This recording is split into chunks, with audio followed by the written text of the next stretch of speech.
Today's topic is ozone layer and its depletion.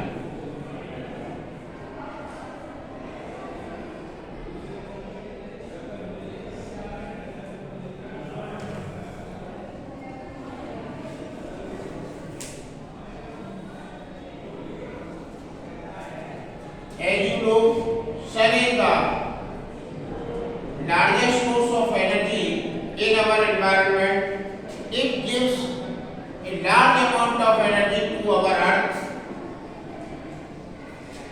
When the energy is produced in the sun, it comes in the form of the sunlight with the heat and the ultraviolet radiations which have very high temperature. Very high temperature. When it temperature or the ultraviolet radiations come in the contact of the ozone gas. Ozone is not a gas but is the another form of the oxygen. When the three oxygen atoms combine together and form the ozone molecule.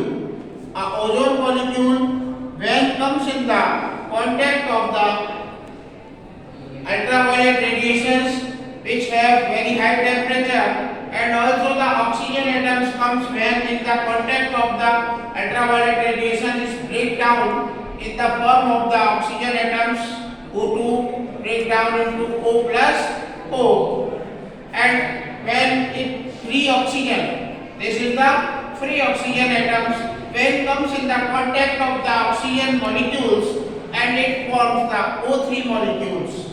It O3 molecules covers our environment or the atmosphere of the earth.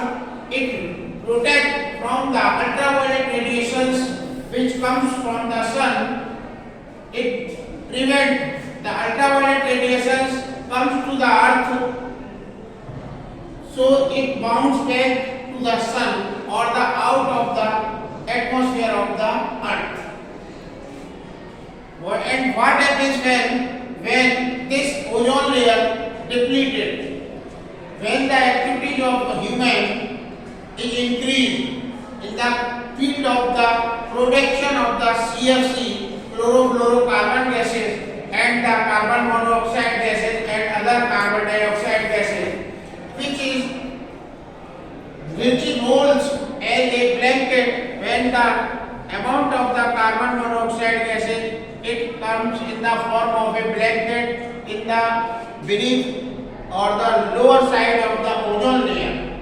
It can pass the light and heat when it comes in the form of the sunlight, but it cannot throw past the heat only. The heat cannot pass from the carbon dioxide or carbon monoxide layers.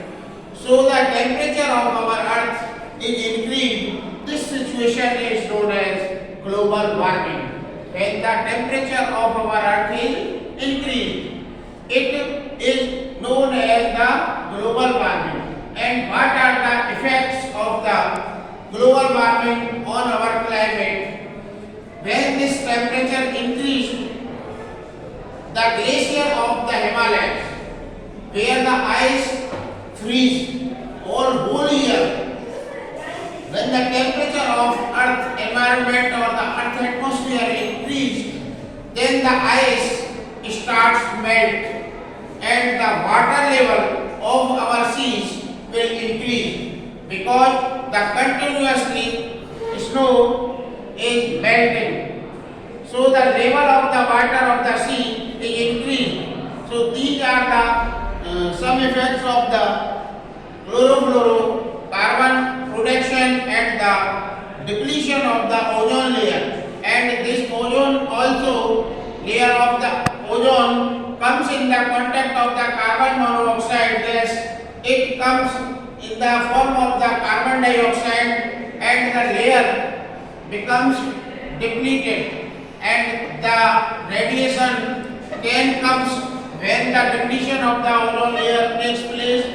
The radiation, which is the ultraviolet radiation, can enter in the atmosphere atmosphere of the earth.